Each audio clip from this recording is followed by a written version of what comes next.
pas de Bible qui s'inscrivent, la semaine on va acheter des Bibles pour leur donner. Mon thème est tout simple. Le silence mortel des brebis et du berger.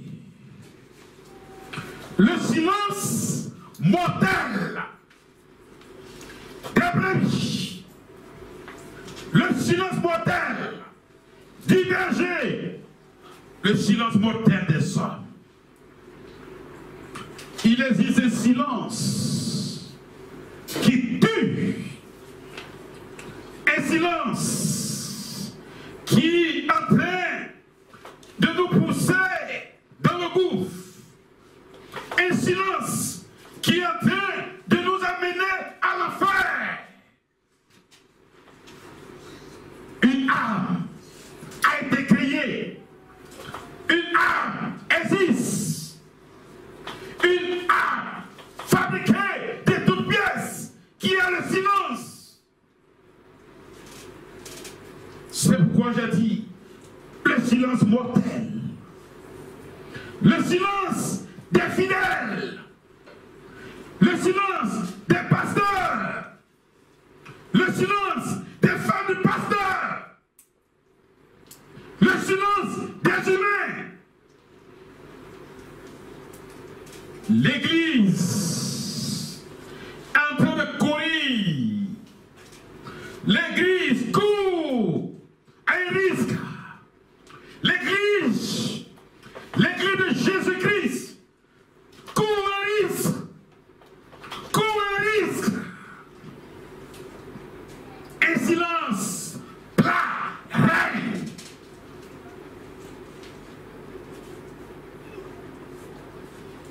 Des fidèles assis dans l'église.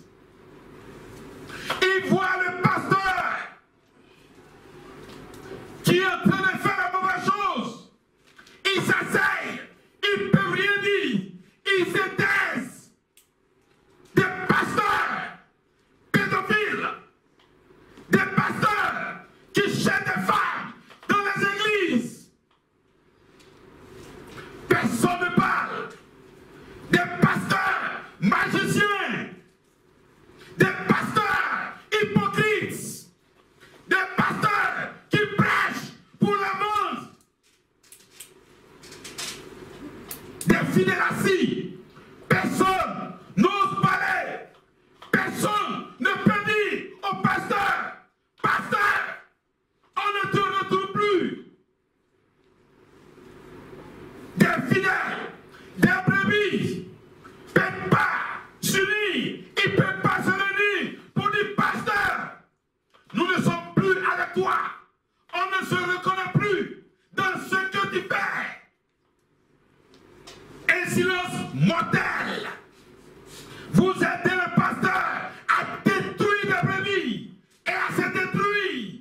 Vos silences est mortel. La femme du pasteur qui supporte son homme pour ses bêtises. La femme du pasteur, parfois, qui donne de mauvais conseils à son homme. Écoutez-moi. Le silence tue. Un silence qui est en train de tuer l'Église. L'Église a une plaie. La plaie de l'Église sainte qui va soigner cette plaie. Monsieur Bala, si personne ne parle, l'Église va mourir. Si personne ne se tait, tout le monde ira à l'enfer.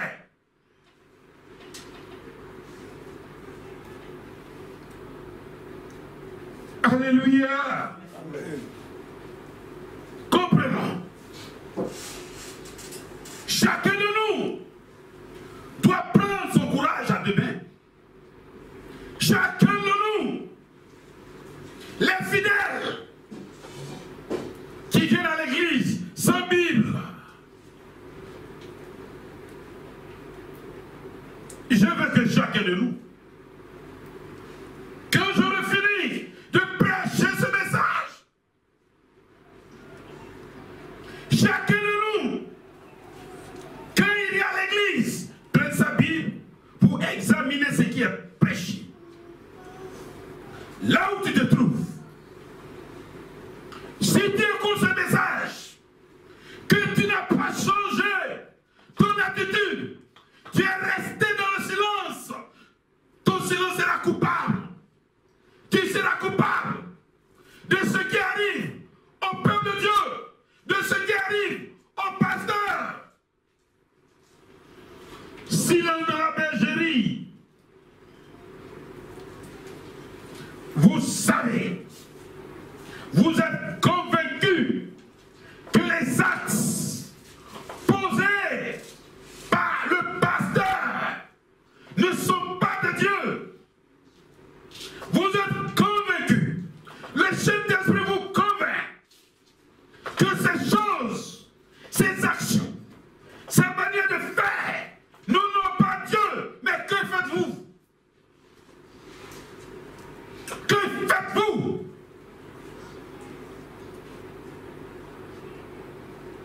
Si tu n'as pas la force de prier en secret pour lui, pourquoi ne l'approches-le pas? Pourquoi tu ne vas pas vers lui pour l'approcher, pour lui dire, pasteur, je ne comprends pas ce que tu dis. Pasteur, ces choses que tu es en train de faire ne sont pas de Dieu. Il va te tuer, il va te mettre en prison. Ton silence est mortel. Ton silence est coupable. Tout le monde s'assoit. Personne n'ose lever le doigt. Le pasteur est assis. C'est quelque chose qui sent. On est mal à l'aise dans l'église parce que quelque chose sent mauvais.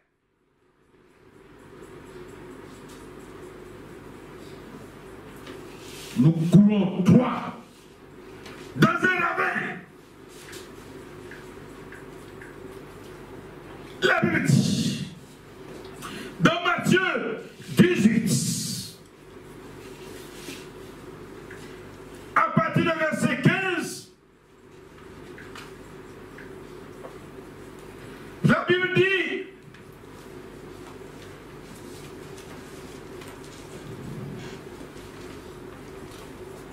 si ton frère a péché, va et reprends-le en toi et lui seul. Approche-le. S'il t'écoute, tu as gagné ton frère. Mais s'il ne t'écoute pas, s'il a péché,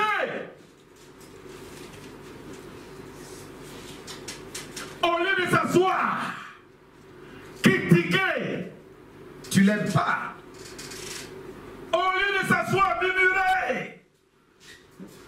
Verset 16, il dit, mais s'il ne t'écoute pas, prends avec toi une ou deux personnes, afin que toute l'affaire se règle sur la déclaration de 2 ou 3 témoins.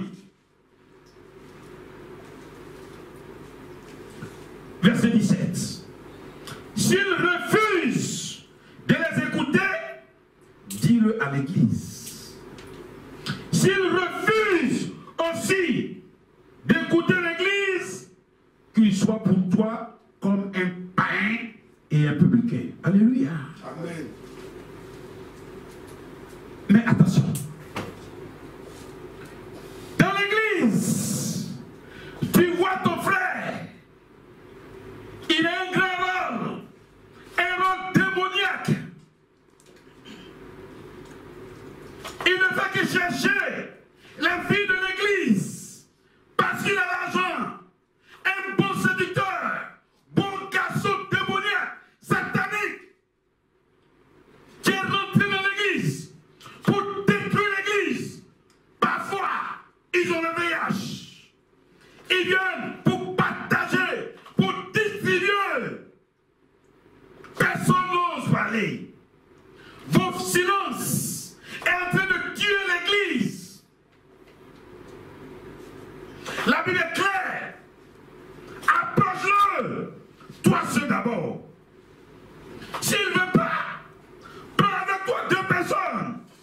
s'il ne veut pas ce que tu as vu dans le secret, dis à l'église. Parle à l'église. Alléluia. Amen. Timothée. Paul a dit à Timothée pratiquement la même chose dans 1 Timothée 5, verset 20. Paul dit à Timothée, ceux qui pêchent, reprenez devant tous pour les plus durs, afin d'aller, ça envoie les histoires, afin d'aller seul, il ne va pas t'écouter, tu as plein deux autres personnes, il ne va pas t'écouter, après tu vas dire à l'église, tout ça là c'est trop long. Paul dit à Timothée, Timothée, mon enfant, ceux qui pêchent là, reprends-les devant tous, afin que les autres aussi éprouvent de la crainte. Il ne faut pas cacher. Paul dit Timothée, regarde à l'église, si ce monsieur qui est assis là-bas a pour rôle de chercher les femmes, dis, comment, monsieur, c'est toi qui cherches Valentine. Monsieur de l'église, c'est toi qui cherches Célestine. Arrête cela. Mais pourquoi on se tait? Personne n'ose parler. Et ça continue. Ça continue. Ça continue. Et ça continue. Mes chers parents, je suis venu réveiller la conscience de chacun de nous. Pour nous dire, il y a des choses qui se passent au milieu de nous. Tous coupables, pasteurs, fidèles, païens. Parce que parmi nous, il y a des gens qui sont loin d'être convertis.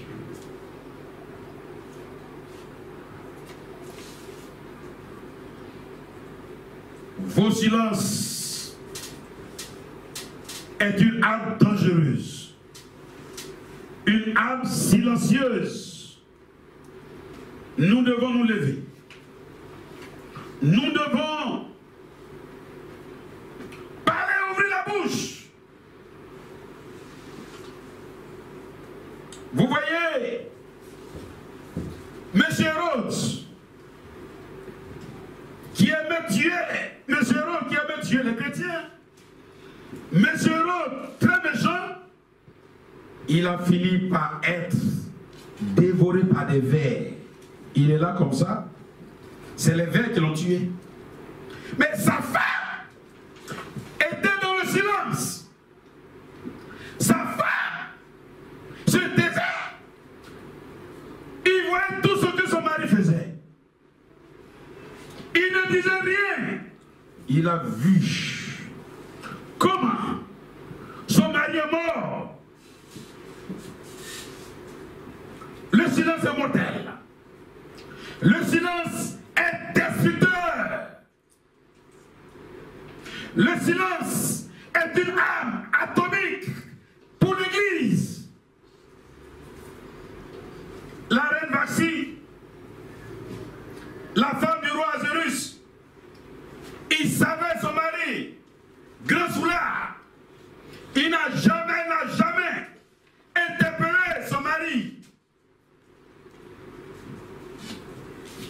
Mais le jour où son mari était dans une dimension alcoolique, il a demandé à la reine Vashti, viens parce que tu es très belle, viens te montrer aux invités, viens tu vas danser un peu. Elle a refusé. La reine Vashti a été destituée, remplacée. Alléluia. Le silence est mortel. Quand nous refusons d'écouter, regardez ce qui s'est passé. La femme de Haman, dans Esther 6, la femme de Haman, elle, quand même, elle a osé dire quelque chose de très important à son mari. Esther 6, verset 13. Haman s'en va dire à sa femme Zérech, j'ai lu la parole dans Esther 6, verset 13. Haman raconta à Zérech, sa femme, et à tous ses amis, tout ce qui lui était arrivé. Et les sages, et Zérech, sa femme, lui dit, si Mardochée, devant lequel tu as commencé de tomber, et de la race des Juifs, tu ne pourras rien contre lui, mais tu tomberas devant lui. Alléluia. Vous voyez, vous avez su la suite. Elle a parlé, elle a prévenu son mari, Haman, pour dire, Haman, tu mourras. Mais, pourquoi la femme du pasteur, qui voit son mari en train de dévier, en train de suivre la voie satanique, démoniaque, ferme sa bouche? Madame pasteur, maman pasteur, qu'est-ce que tu vois? Beaucoup de dîmes rentrent, beaucoup d'argent. Ton mari s'occupe de toi avec cet argent. Tu iras à l'enfer. Toi et ton mari, avec cet argent, ce sont des choses périssables. Madame pasteur, as-tu compris ce que Dieu a dit? Il n'est pas bon que l'homme soit seul. Oui, vous avez pensé que c'est pour le mariage. Non. Non. Vous appuyez sur ce verset pour dire, il n'est pas bon que l'homme soit seul. Donc, je dois me marier. Attention.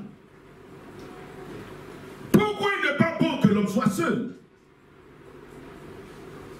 Parce que seul, quand le diable va te manipuler, il n'y aura personne pour te redresser. Seul, quand tu vas vouloir tomber, il n'y aura personne pour te redresser. Il n'est pas bon que l'homme soit seul, parce que deux valent mieux que un.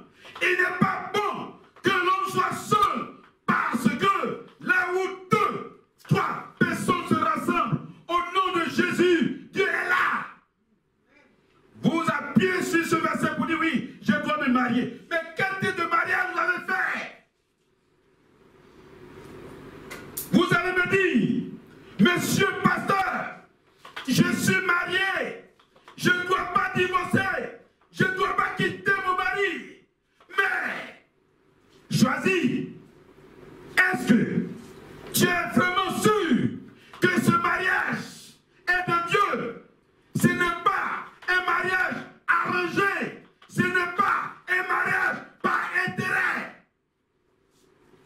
Est-ce que tu es sûr que c'est Dieu qui vous a unis? Il est clair.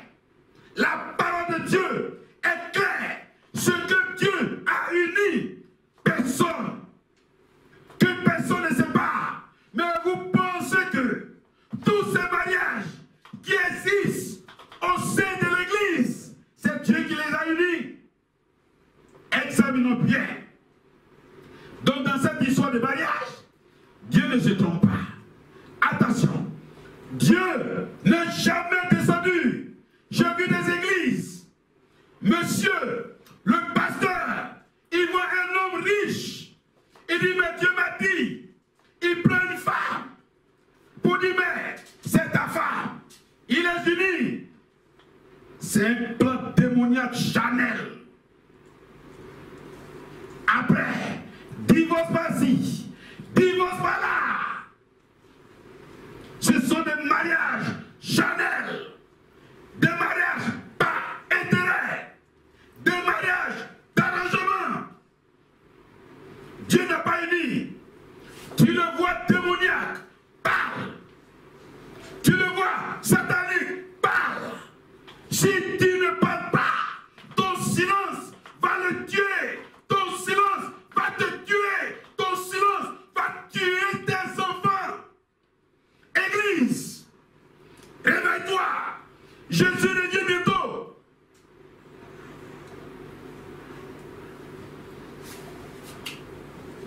Dans la Bible, il y a une femme qui m'appelait. Une femme, parmi tant d'autres, qui m'a plu. Il s'agissait de la femme de Pilate.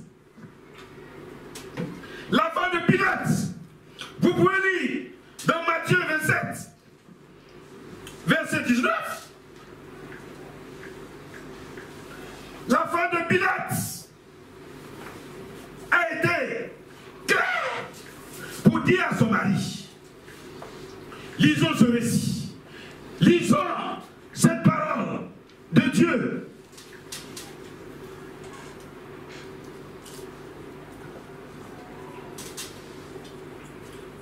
Matthieu 27, verset 19. Pendant qu'il était assis au tribunal, sa femme lui dit qu'il n'y ait rien entre toi et ce juste. Car aujourd'hui, j'ai beaucoup souffert en songe à cause de lui. Il parle de Jésus. Les principaux sacrificateurs et les anciens persuadèrent à la foule de demander Barnabas et de faire périr Jésus. Le gouverneur, prenant la parole, dit, lequel des deux voulez-vous que je relâche? Il répondit Barnabas. Pilate leur dit, que ferait donc de Jésus qu'on appelle Christ? Tous répondirent, qu'il soit crucifié. Le gouverneur dit, mais quel mal a-t-il fait? Et il criait encore plus fort qu'il soit crucifié. Pilate, voyant qu'il ne gagnait rien, mais que le tumulte augmentait, Pilate prit de l'eau, se lava les mains en présence de la foule et dit, je suis innocent du sang de ce juste. Cela vous regarde. Alléluia. Amen. Dis à ton mari, je ne suis pas dedans. Ce que tu fais te regarde. Alléluia. Amen. La femme de Pilate a parlé à son mari pour dire attention, ce monsieur-là, quand on veut tuer, ce monsieur-là n'a rien fait. Quitte dans cette histoire. Quitte dans cette affaire. Mon mari Pilate, quitte dans cette affaire. Elle a parlé. Pilate a été sauvé. Sa femme a été sauvée. Mais attention. Dans la confession de foi. Mais attention. On cite le nom de Pilate. Vous qui connaissez bien cette confession, qui dit, mais attention, Jésus-Christ a souffert sous Ponce Pilate. Vous connaissez bien cette confession religieuse. Que Jésus-Christ qui a souffert sous Ponce Pilate. Mais aujourd'hui, dans la confession religieuse, le nom de Pilate est cité. Même sa femme. Sa femme.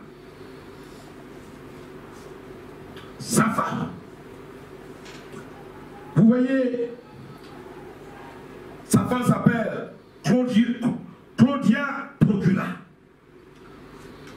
Claudia Procula, ça c'est le nom de la femme de Pilate. Vous savez que dans l'église orthodoxe, cette femme-là est vénérée comme Marie. Dans l'église orthodoxe, elle est vénérée. Même dans les églises de l'Éthiopie, cette femme-là, elle est vénérée comme une sainte. Comme la Vierge Marie.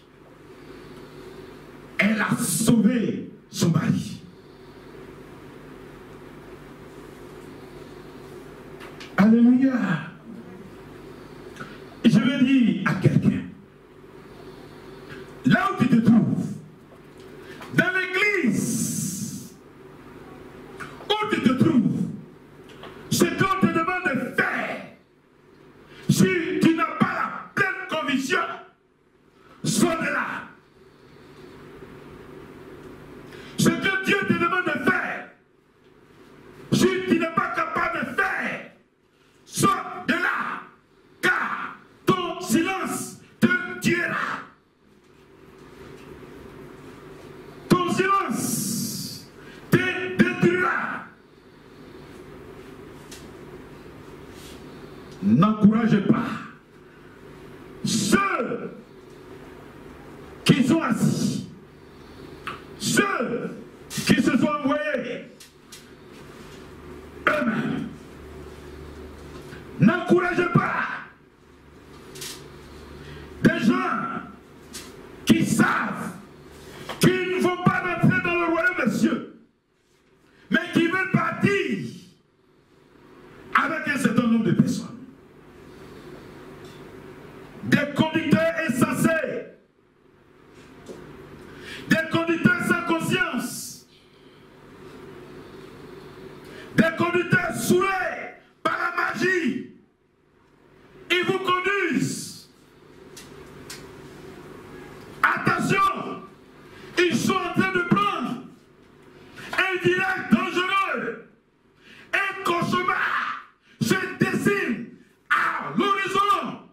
Vous serez renversés, tous morts. Interpellez ce conducteur.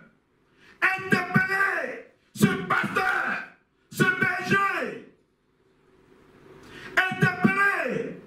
Si vous fermez la bouche, vous allez tuer plusieurs.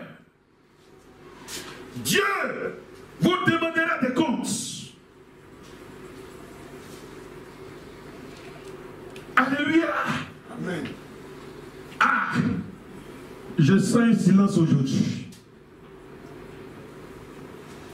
Mes chers amis, cette histoire de Dieu, c'est une question de royaume, de cieux.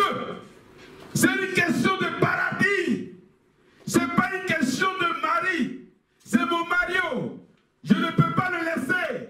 On a fait des enfants. Je vais aller où? Réfléchis, femme. C'est une question de ciel. C'est une question de paradis ou d'enfer. La Bible dit, dans Matthieu 24, à partir de verset 40-41,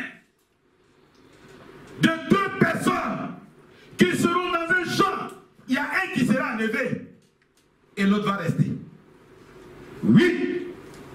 De deux personnes qui seront au lit, qui seront couchées sur le lit, il y a un qui sera enlevé, l'autre va rester. Une question de ciel. C'est individuel. C'est personnel. Sauve-toi. Sauve-toi. Abandonne ce démoniaque. Va. Ce que le Seigneur te dit de faire, fais. S'il n'arrive pas à te convaincre, mes chers amis, cherchez-vous. Cherchez-vous. C'est affaire de ciel.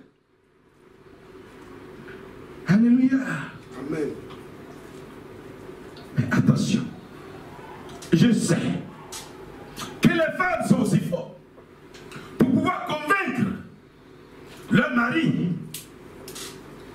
Oui, mais pourquoi parfois c'est vos maris qui vous dominent? Je n'arrive pas à comprendre. C'est son où?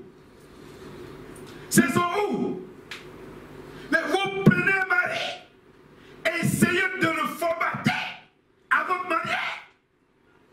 Allez-y demander conseil à Dalila. Dalila de Samson. Allez-y. Comment elle a fait pour avoir Samson dans Juge 16?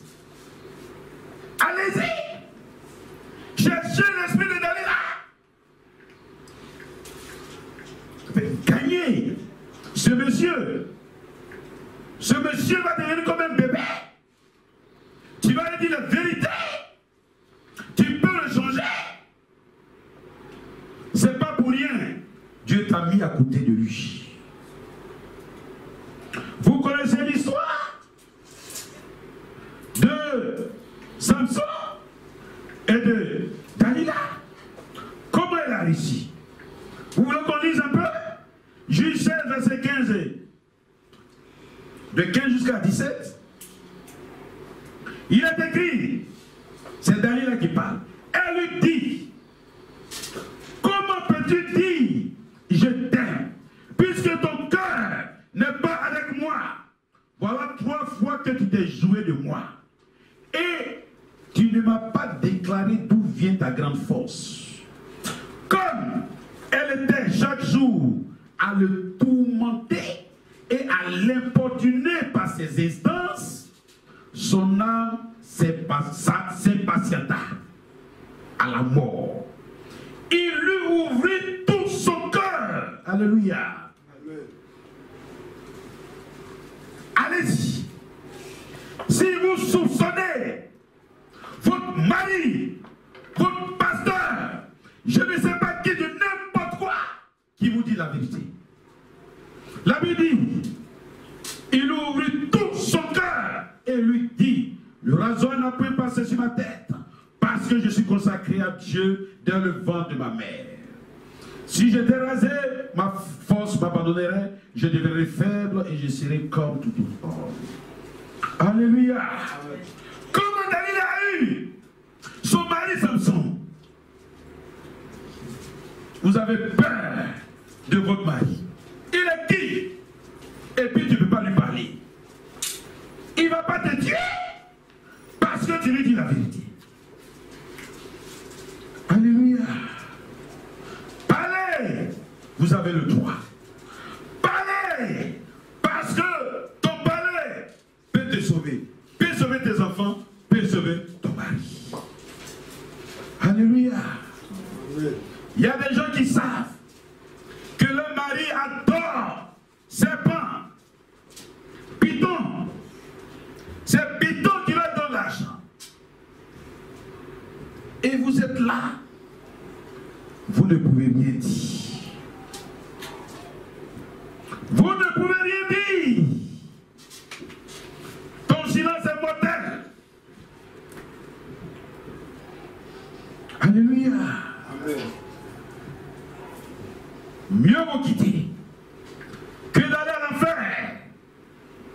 La Bible dit dans Proverbe 6, à partir du verset 1, il dit, mon fils, si tu as cautionné ton prochain, si tu t'es engagé pour autrui, si tu es enlacé par les paroles de ta bouche, si tu es pris par les paroles de ta bouche, fais donc ceci, mon fils. Dégage-toi, puisque tu es tombé au pouvoir de ton prochain. Va, prosterne-toi et fais des instances auprès de lui.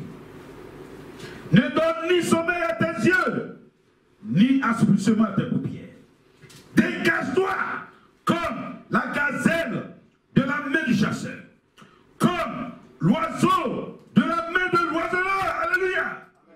Dégage-toi. Si ton mari t'a mis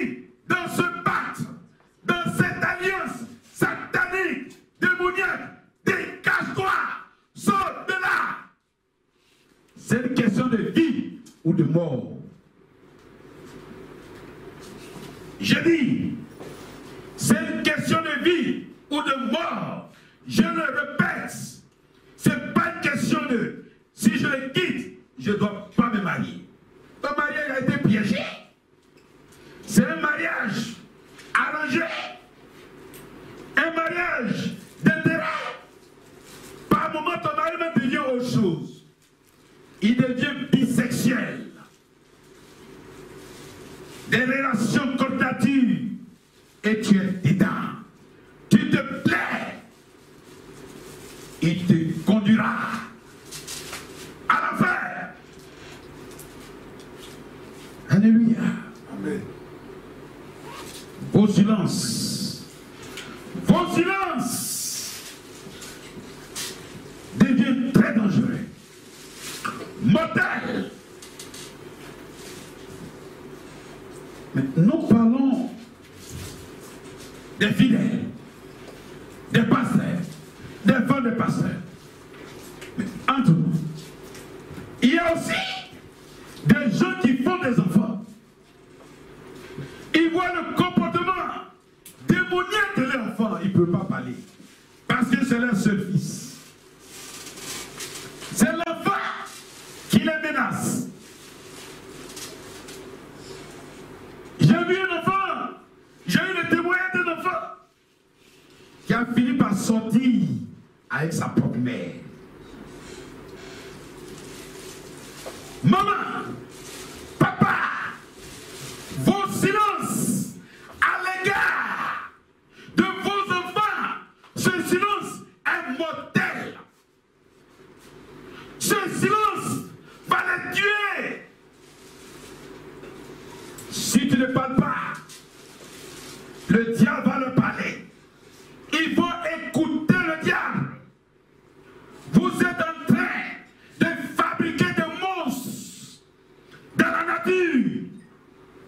Vous êtes en train de fabriquer des monstres. Des pasteurs qui ne peuvent pas parler à leurs enfants. Enfants dealers, enfants voleurs, brigands, malfaiteurs. Plus que pareil. Monsieur Bala, je suis venu t'interpeller pour te dire, celui qui ne dit rien consent, celui qui consent les mauvaises choses pêche, celui qui pêche va à l'enfer. Nous sommes là pour le ciel et non l'enfer. Il est vrai, parmi nous les pasteurs, il y a les faux prophètes qui sont rentrés au milieu de nous, comme le dit Matthieu 7, verset 15. Je vais terminer rapidement mon propos. Je sais que l'essentiel est compris aujourd'hui.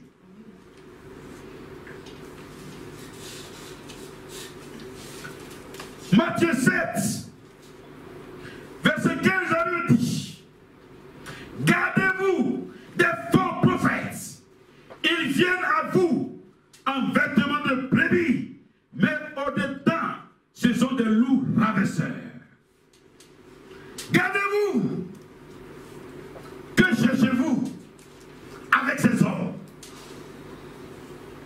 Que vous-même vous savez qu'ils ont des pratiques sataniques et démoniaques. Attends, vous avez peur d'eux? Vous avez honte d'eux? Prenez vos courages à vos mains. Vos courages dans vos mains. La vie t'appartient. Dieu a mis devant toi la vie et la mort, deux chemins.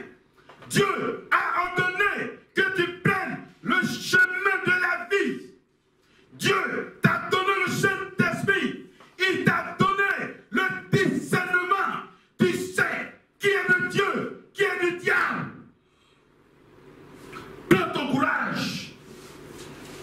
À demain, si tu veux vivre, parle.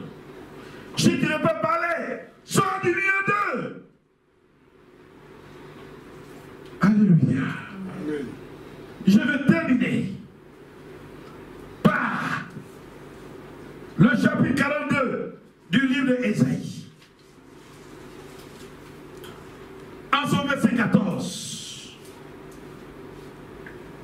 Ésaïe 42, à partir du verset 14. Je veux que nous suivons attentivement ce qu'il nous dit. Mes chers parents, ouvre tes yeux, ouvre ton oreille.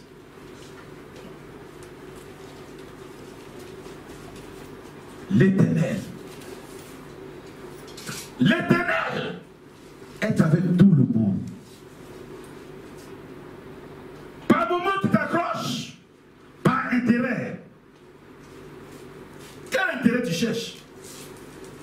Tu as la vie, tu peux manger, tu peux dormir. Qu'est-ce que tu cherches avec cela? Ésaïe 42, à partir du verset 14.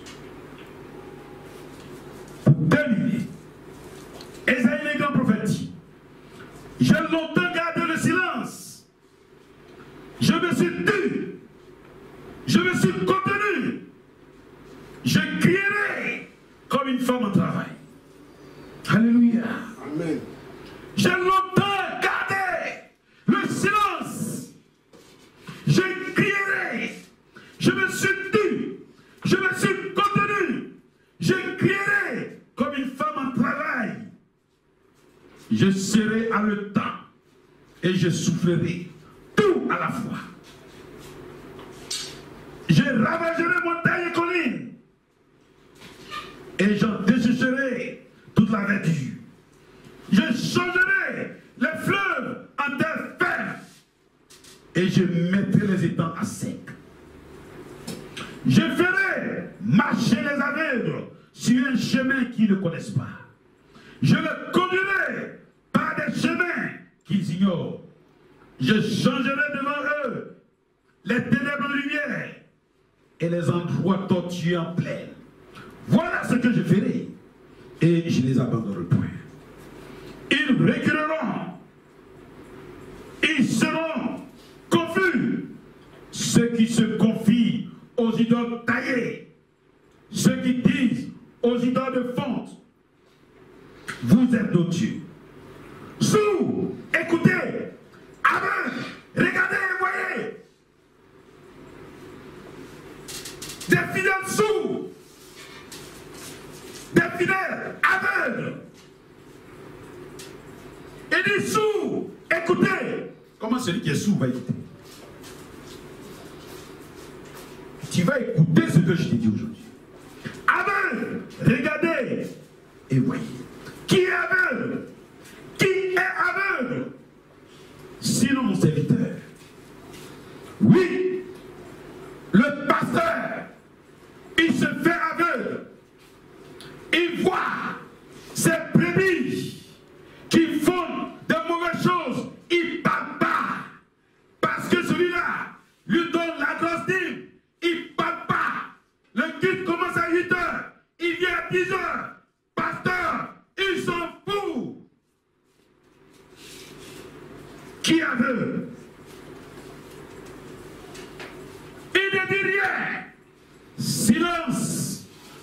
Le pasteur mortel. Le pasteur voit ces choses, il ne dit rien. Pasteur, le pistolet silencieux est en train de détruire. Qui est aveugle? Sinon mon serviteur. Et sourd comme mon messager que j'envoie. Qui est aveugle comme l'ami de Dieu, aveugle comme le serviteur de l'Éternel. Tu as vu beaucoup de choses, mais tu n'y as pas pris garde. On a ouvert les oreilles, mais on n'a point entendu. L'Éternel a voulu, pour le bonheur d'Israël, publier une loi grande et magnifique. Et c'est un peuple pied, dépouillé. Pasteur qui dépouille les fidèles, qui tournent les ruses, réception payante et croisade payante, retraite payante. Toi, tu dois venir avec 100 000. Toi, tu dois venir avec 200 000. Parce que 100 000 francs là, il y a du monde. Mais toi, tu vas envoyer 500 000. 500 000 ne sont pas nombreux. Là, je vais bien te recevoir. Je vais bien te consulter. Pasteur, brigand, voleur, envoyez-le en prison. La Bible dit, c'est un peuple pillé et dépouillé. On les a tous enchaînés dans des cavernes. On les a plongés dans des cachots. Ils ont été mis au pillage. Et personne qui les délivre. Dépouillé. Et personne qui dit restitue. Alléluia. Personne n'ose parler. Pourquoi des pasteurs ne se réunissent pas pour discerner la du diable? Pourquoi ils ne combattent pas ceux qui sont dans le faux? Parce que tous sont dedans des pierres, des voleurs. Ils sont tous dedans. Ils se ressemblent, ils s'assemblent, ils mangent ensemble, ils boivent ensemble, ils prennent des grégues ensemble, ils mourront ensemble, ils iront en enfer, ils iront à l'enfer ensemble. Vos silences mortels. Dépouillez le peuple. Personne ne dit restitue. La Bible dit, le verset 23, qui parmi vous prêtera l'oreille à ces choses? Qui parmi vous prêtera l'oreille à ce que je suis en train de vous prêcher? Peuple. Qui parmi vous écoutera ce que je suis en train de dire? Qui? Ils ont voilé votre conscience. Parce qu'eux-mêmes, ils n'ont plus de conscience. Ils ont une conscience morte. Leur conscience a besoin d'une autopsie méticuleuse pour savoir ce qui est en train de la détruire. Les raisons pour lesquelles ils sont arrivés là. Pasteur, tu as une conscience morte. Ta conscience a besoin d'une autopsie. Fidèle, toi aussi. Mes chers amis, Parif, qui prêtera l'oreille à ces choses, qui voudra s'y rendre attentif et écouter à l'avenir. Parce que l'avenir c'est le ciel.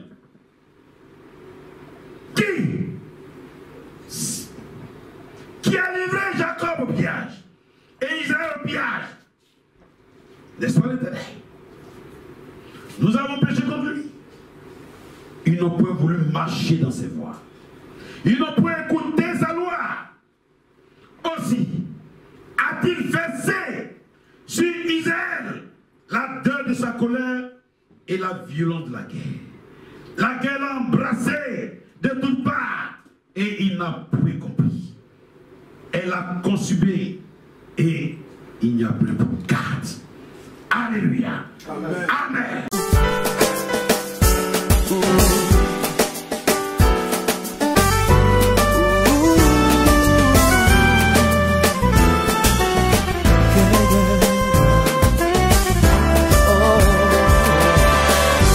Je parlerai de ta bonté, ta fidélité.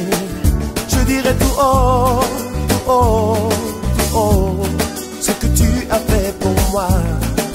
Je proclamerai la gloire de ton nom. Je parlerai de ta bonté, ta fidélité.